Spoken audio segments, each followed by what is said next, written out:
আসসালামু আলাইকুম। আশা করি সবাই ভালো আছো। তোমাদেরকে সাধারণ জ্ঞানের নতুন একটি ক্লাসে স্বাগতম। আজকে আমরা সাধারণ জ্ঞানের যত বেসিক যে টপিকগুলো আছে সেই প্রত্যেকটা টপিকে আমরা সামারি আলোচনা করব। তোমরা যারা ইন্টারমিডিয়েট লেভেলে আছো, তোমাদের কিছুদিন পর তোমাদের অ্যাডমিশন সিজন আসবে। তো সেক্ষেত্রে দেখা যাচ্ছে যে প্রত্যেকটা এগুলো যে জাস্ট বেসিক, প্রত্যেকটা যে টপিক আছে এই টপিকগুলো তোমরা যখন একসাথে পড়বা, মাত্র 3 থেকে বা 3.5 মাস এর বেশি না এই সময় থাকে, সে সময় তোমাদেরকে অত্যন্ত বিড়ম্বনা করতে হয়।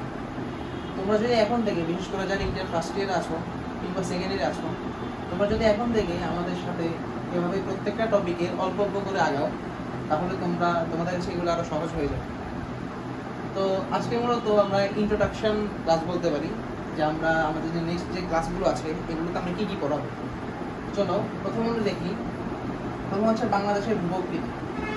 এর সাথে এই ভূপ্রকৃতির মধ্যে আসবে বাংলাদেশের আবহাওয়া, জলবায়ু, নদ নদী, বাংলাদেশের সীমান্ত, পাহাড় পর্বত, অর্থাৎ বাংলাদেশের যত ভূপ্রাকৃতিক বৈশিষ্ট্য আছে।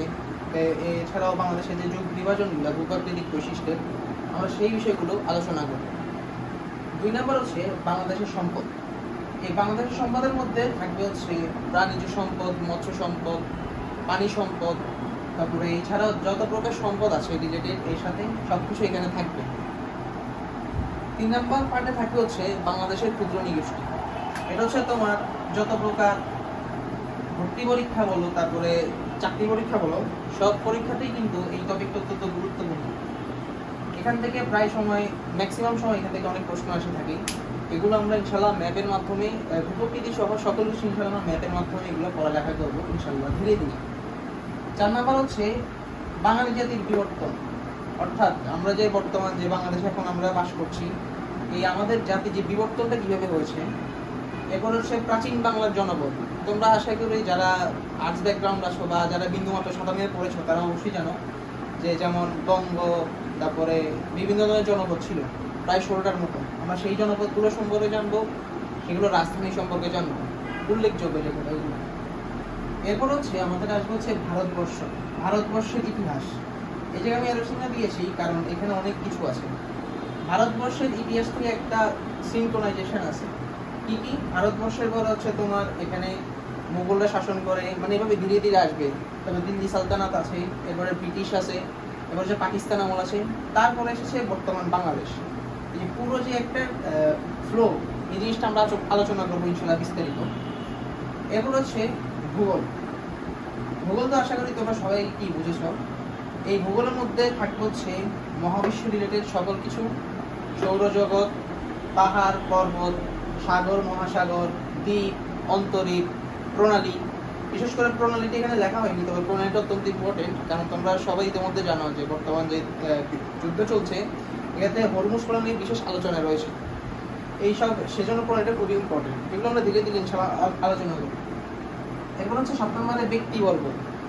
বিভিন্ন যে উল্লেখযোগ্য ব্যক্তিবর্গ আছে বিশ্বব্যাপী এবং বাংলাদেশে, আমরা সেই ব্যক্তিবর্গের নাম, তাদের বাড়ি, তাদের উল্লেখযোগ্য যে কাজকর্মগুলো আছে, সাহিত্যকর্ম যেটাই হোক, আমরা সেগুলো ইনশাআল্লাহ আলোচনা করব। এরপর প্রথম বিশ্বযুদ্ধ, দ্বিতীয় বিশ্বযুদ্ধ, জাতিসংঘ এবং বিভিন্ন সংস্থা। তোমরা জানো এখন যেহেতু যুদ্ধের একটা যুদ্ধ চলছে, এই ক্ষেত্রে প্রথম বিশ্বযুদ্ধ, দ্বিতীয় বিশ্বযুদ্ধ ইতিহাসটা আমাদের অত্যন্ত জানা জরুরি। এরপর জাতিপুঞ্জ গঠিত হয়েছিল, এরপর জাতিসংঘ এসেছে, যদিও জাতিসংঘ ঠিকমতো তাদের কাজ করছে না। এরপর বিভিন্ন সংস্থা আছে, আমরা সেগুলো ইনশাল্লাহ বিস্তারিত আলোচনা করব। এবার দেশ পরিচিতি। পৃথিবীর যে আমাদের এটা এই টপিকটা আমরা মানচিত্রের মাধ্যমে ইনশাল্লাহ পড়বো। মানচিত্রের মাধ্যমে আমরা বিভিন্ন যে অঞ্চল আছে, এই অঞ্চলের মধ্যে যে দেশগুলো আছে, আমরা অনেক ইজি এবং অত্যন্ত সুন্দর টেকনিকের সাথে আমরা ছন্দে ছন্দে এগুলো ইনশাল্লাহ শেষ করব। এরপর 10 নম্বরে বিখ্যাত গ্রন্থ, ধর্ম, সভ্যতা। পৃথিবীব্যাপী অনেক উল্লেখযোগ্য ব্যক্তিবর্গগণ বিভিন্ন গ্রন্থ লিখে গিয়েছেন, তাদের গ্রন্থগুলো আমরা আলোচনা করব। নামগুলো বিশেষ করে এগুলো বিভিন্ন পরীক্ষাতে প্রায় এসে থাকে। এরপরে পৃথিবীর যে বিভিন্ন ধর্ম আছে, উল্লেখযোগ্য ধর্মগুলো সম্পর্কে আমরা জানবো, তাদের উৎপত্তি সম্পর্কে জানবো। এবং এই টপিকটা অনেক ইম্পর্টেন্ট। সভ্যতা, সবচেয়ে প্রাচীন সভ্যতা, তারপরে সভ্যতাদের যে অবদান, সভ্যতায় মানে আমাদের জন্য যে অবদানগুলো আছে সেগুলো আমরা জানবো ইনশাল্লাহ। এরপর বাংলাদেশের সংবিধান। এটা অনেক গুরুত্বপূর্ণ টপিক বাংলাদেশের বর্তমানের জন্য।